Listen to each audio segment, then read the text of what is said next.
All rise for the Honorable Judge Mitchell. The sharp command of the bailiff cut through the low hum of whispers, snapping the crowded courtroom into silence. Journalists straightened in their seats, notebooks ready. Family members stiffened. Spectators leaned forward. Everyone knew this was no ordinary family court proceeding. This was the moment many had waited years to see. At the center of the room stood Kody Brown. She was calm, composed, and unflinching, standing with the quiet strength of a woman who had finally drawn an unmovable line. Though cameras were barred from the courtroom, it hardly mattered. Every reporter present understood the gravity of the moment. This case was not simply about custody arrangements or unpaid bills. It was a public reckoning, one that threatened to permanently redefine the image of one of reality television's most polarizing figures, Kody Brown. Yet today, the spotlight was not on him. It was on the woman who had once been portrayed as the smiling heart of the Brown family. To understand the weight of what was unfolding, one had to rewind years into the past. Kody Brown had entered the public eye as the warm, bubbly third wife on TLC's Sister Wives. Viewers saw her as the glue, the emotional anchor holding together a complicated plural marriage. She cooked, cared, laughed, and nurtured, often placing everyone else's needs above her own. Behind the scenes, however, the reality was far less idyllic. As Kody's affection increasingly centered on Robin, Kody quietly absorbed years of emotional neglect. She raised children largely on her own, managed a household with limited resources, and swallowed her pain under the guise of spiritual duty. She smiled through moments that clearly hurt, choosing peace over confrontation for the sake of her kids. That chapter ended in 2021. Kody made the bold decision to leave the plural marriage, a move that sent shockwaves through both the family and the fanbase. She stated plainly that she deserved more, and millions of viewers cheered. For the first time, she chose herself. But while Kody walked away from the marriage, she did not walk away from responsibility. According to her legal team, Kody did. Once Kody left, consistent financial support allegedly stopped. Monthly contributions disappeared. Medical expenses went unanswered. School-related costs were ignored. Requests for help with extracurricular activities were met with silence. Kody, who had spent decades holding things together quietly, now found herself solely responsible for providing for her children. And that was why she was here. Not for revenge. For accountability. As Kody took her seat beside her legal team, her gaze never drifted toward Kody. Her attorney placed 3 thick folders on the table, evidence compiled over more than a year. Bank statements, text messages, voicemails, emails, receipts. According to the legal filing, Kody Brown had repeatedly failed to contribute to his children's basic needs, healthcare bills, school supplies, even groceries. Kody's attorney opened with a statement that sliced through the courtroom. This is not about a bitter ex-wife. This is about a mother who was left to raise her children alone while their father continued to benefit from national fame and financial stability. Abandonment, emotional, spiritual, or otherwise, does not erase parental responsibility. The judge nodded slowly. The gallery fell silent. Across the room, Kody Brown shifted in his chair. Dressed in a blue suit, flanked by his attorney and Robin, his only remaining wife, he appeared more irritated than nervous. His posture suggested annoyance, as if this entire proceeding were an inconvenience. That confidence would not last. Earlier that morning, Kody had arrived at the courthouse with visible swagger. He brushed past reporters, scoffed at questions, and dismissed the case as Kody, trying to stay relevant. It was a familiar tactic: deflect, distract, diminish.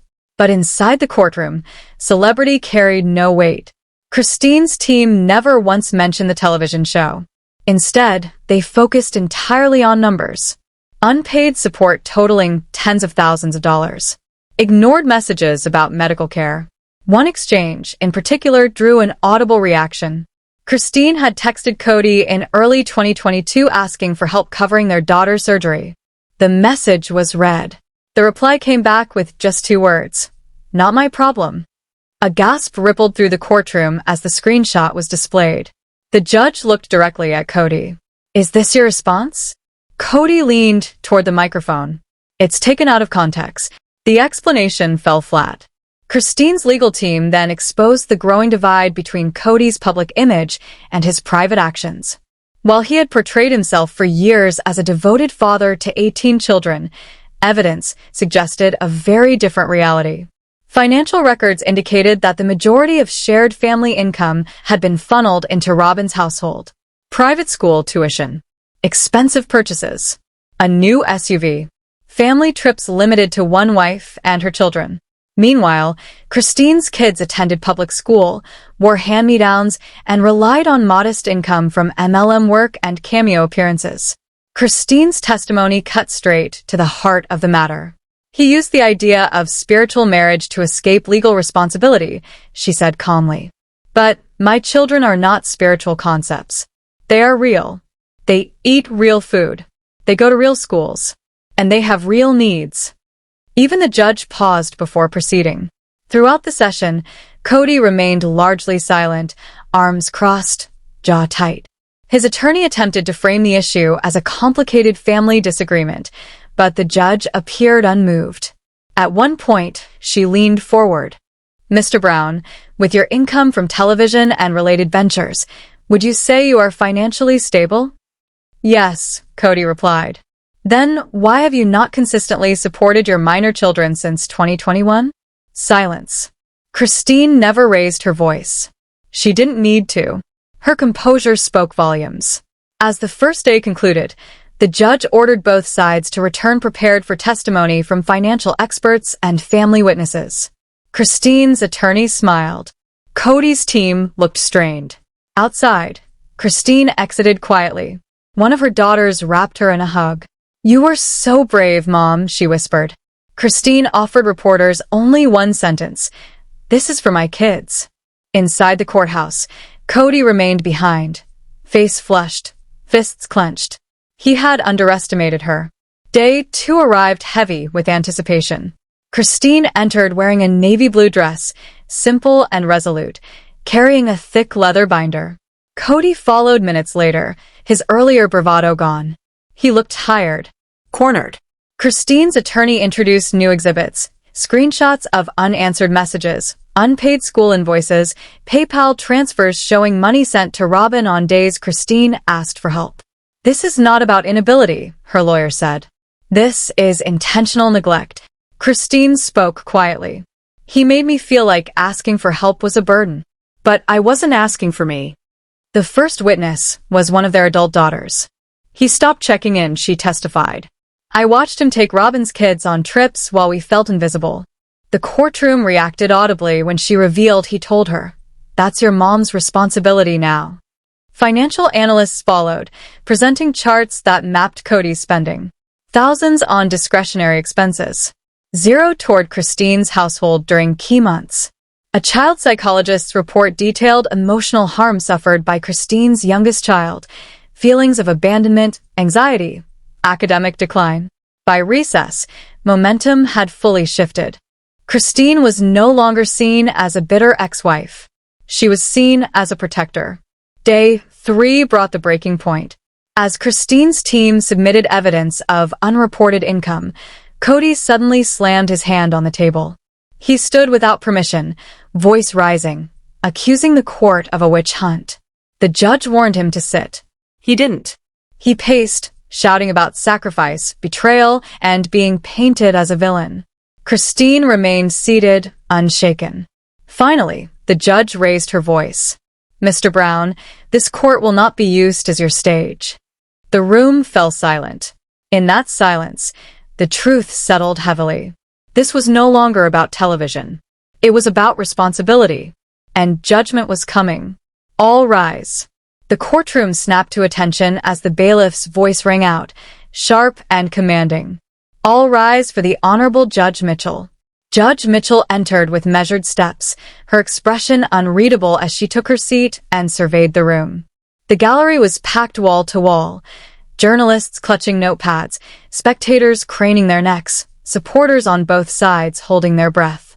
This was not just another day in family court. This was the climax of a case that had captured the public imagination. "Be seated," the judge said. Before anyone could fully settle, Kody Brown was still standing. "Mr. Brown," Judge Mitchell warned, her voice firm. "Sit down. One more outburst like that, and you will be held in contempt of court." Kody hesitated, disbelief flickering across his face. His jaw twitched as he muttered under his breath, clearly furious, clearly humiliated. Slowly, he walked back to his chair and dropped into it, hands shaking slightly. But the damage had already been done. His meltdown, loud, unrestrained, and defiant, had shifted the tone of the courtroom entirely. Christine's attorney rose next, calm and unshaken.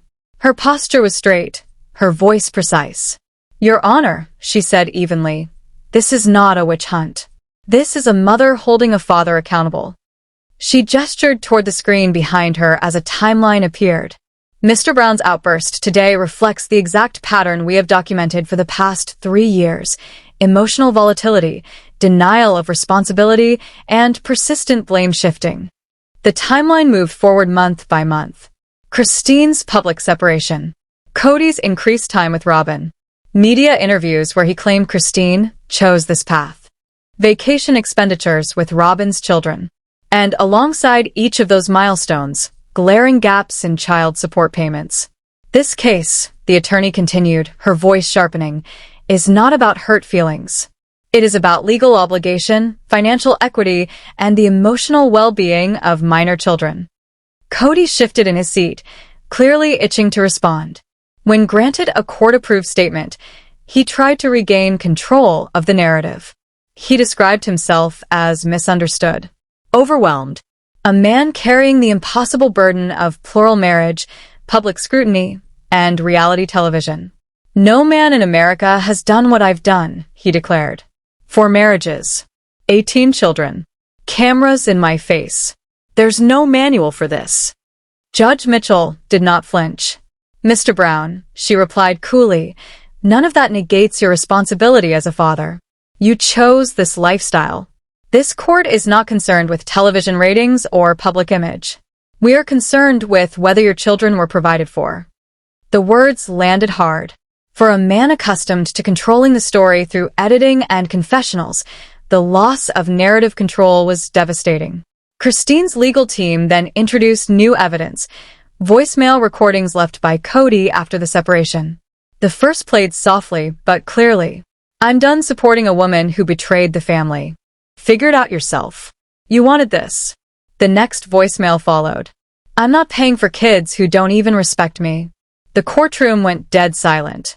Christine dabbed the corner of her eye with a tissue, but never looked away.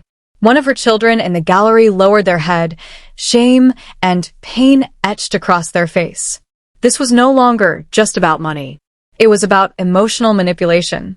Outside the courtroom, clips of Kody's meltdown and the voicemail evidence spread like wildfire. Twitter, Reddit, TikTok, every platform erupted. That voicemail was the nail in the coffin. He admitted it. He punished the kids emotionally and financially. Christine deserves justice. Then came the unexpected. Robin Brown asked to speak. With the judge's permission, she stood, visibly shaken. "This has broken our family," she said softly. "I never asked Kody to stop supporting Christine's children. I begged him to do the right thing. He feels hurt. He feels betrayed. And I think that clouded his judgment."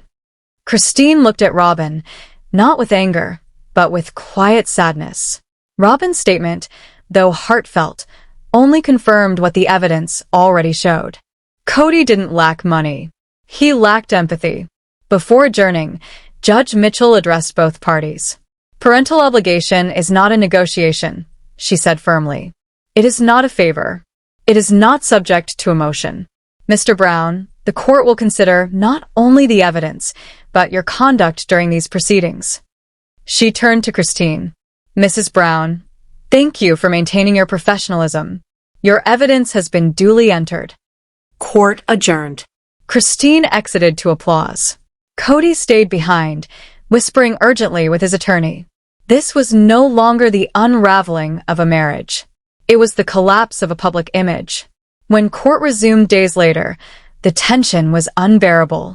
This was the final stand. Christine's attorney called the last witness, a former TLC producer who had worked with the family for over a decade. Behind the scenes, he testified under oath. Christine handled the finances, the emotional labor, the children.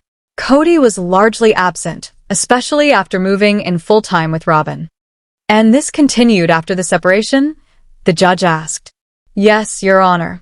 Kody stopped contributing altogether. Christine covered Trolley's expenses alone. Objection was raised. Overruled. The judge said immediately, "This is relevant." Then came the financial forensic expert. Mr. Brown operates multiple LLCs, the expert explained, including entities formed shortly after this case was filed. Funds were routed through shell companies, transferred into Robin's name, and concealed to appear insolvent. The courtroom gasped. "Are you asserting intentional concealment?" Judge Mitchell asked. "Yes, Your Honor." Christine finally looked at Kody. He would not meet her eyes. During recess, Christine faced the press. "For too long," she said calmly, "women are told to stay quiet to keep the peace. But when your child is denied what they deserve, you fight." The clip went viral within hours. Justice for Christine. Kody Brown exposed. After weeks of testimony, Judge Mitchell returned with her ruling. "This court finds in favor of Christine Brown," she said. "Mr. Brown is ordered to pay $4,500 per month in child support, retroactive to the date of separation, along with $7,500 in restitution." The courtroom erupted. And the judge continued, "This matter of concealed assets is referred to the county prosecutor." It was not just a win. It was a reckoning. Christine wept, not from pain, but relief. Kody sat frozen. In the weeks that followed, TLC announced a re-evaluation of the franchise. Christine announced a foundation for single mothers. Support poured in from around the world. Kody went silent. Alone in his empty house, he finally understood. He hadn't just lost a case. He had lost everything. And the silence he once used as power now echoed as consequence. The courtroom case between Christine Brown and Kody Brown becomes a public reckoning rather than a routine child support hearing. From the opening gavel, it's clear the case represents years of emotional neglect, financial manipulation, and power imbalance finally brought into the light. Christine appears calm, composed, and prepared, while Kody arrives defensive and increasingly volatile. As evidence is presented, Christine's legal team systematically dismantles Kody's claims. Financial records, timelines, text messages, voicemails, and forensic accounting reveal that after Christine left the plural marriage, Kody abruptly stopped supporting their children. Despite earning substantial income through TLC, sponsorships, and business entities, he funneled money into Robin's household while leaving Christine to cover medical bills, school expenses, and daily necessities alone. The case escalates when Kody suffers a courtroom meltdown, accusing Christine of betrayal and calling the case a witch hunt. The judge shuts him down, making it clear that emotional grievances do not excuse parental responsibility. Damning voicemail recordings are then played, where Kody explicitly states he will not support the children if they don't respect him, shocking the courtroom and reframing the case as one of emotional punishment and abandonment. Testimony from one of Christine's daughters, a former TLC producer, and a financial forensic expert further exposes Kody's pattern of favoritism, absence, and alleged concealment of assets through LLCs and shell accounts. A child psychologist's report highlights the emotional harm suffered by Christine's youngest child, underscoring the real-world impact of Kody's actions. Even Robin's attempt to defend Kody backfires, as her statement confirms his decisions were driven by hurt feelings rather than financial hardship. Public reaction explodes online, with Christine gaining widespread support and Kody's public image rapidly collapsing. The judge ultimately rules in Christine's favor, ordering Kody to pay substantial retroactive child support, ongoing monthly payments, and restitution. The court also refers Kody for potential investigation into concealed assets and financial misrepresentation. The ruling marks not just a legal defeat, but a complete dismantling of Kody's carefully crafted patriarchal image. In the aftermath, Christine emerges empowered, supported by fans, media, and fellow mothers, while Kody retreats into isolation as TLC reevaluates the future of sister wives. The case becomes a symbol of accountability, proving that fame, control, and narrative manipulation cannot override legal and moral responsibility to one's children. The courtroom battle between Kody Brown and Kody Brown unfolds as a dramatic exposure of power, control, and long-term neglect hidden behind years of reality TV polish. What begins as a child support dispute quickly transforms into a full dismantling of Kody Brown's public image as a devoted patriarch. From the opening moments, the contrast is stark. Christine enters the courtroom calm, prepared and resolute, while Kody appears defensive and entitled, expecting sympathy and narrative control. That illusion shatters almost immediately. Christine's legal team presents meticulously organized evidence showing that after she left the plural marriage in 2021, Kody abruptly withdrew financial support for their children, despite maintaining a high income through TLC contracts, media appearances, and business entities. Text messages, ignored pleas for help, and unpaid medical and school expenses paint a picture of intentional neglect. One of the most damning moments comes when the court hears voicemail recordings in which Kody explicitly states he will not support the children if they don't respect him. This revelation reframes the case entirely. The issue is no longer financial difficulty, but emotional punishment and coercion. As pressure mounts, Kody experiences a public courtroom meltdown, interrupting proceedings, accusing Christine of betrayal, and calling the case a witch hunt. The judge firmly shuts him down, emphasizing that personal grievances and hurt feelings do not cancel parental responsibility. His outburst, rather than helping his defense, confirms the very pattern of emotional volatility and blame-shifting outlined by Christine's attorney. Witness testimony further deepens the damage. One of Christine's daughters describes feeling invisible after her mother left, while a former TLC producer testifies that Christine carried the emotional and financial burden of parenting even during the marriage. A financial forensic expert reveals that Kody allegedly concealed assets through multiple LLCs and transferred funds into Robin's name to appear insolvent, directly contradicting his claims of financial strain. A child psychologist's report adds emotional weight, documenting the youngest child's feelings of abandonment and anxiety caused by Kody's absence. The courtroom atmosphere shifts entirely, with even some of Kody's supporters visibly shaken. Robin Brown's unexpected statement, intended to soften the narrative, instead backfires. By admitting Kody's decisions were driven by emotional hurt rather than lack of funds, she unintentionally confirms the prosecution's argument. This was a choice, not a necessity.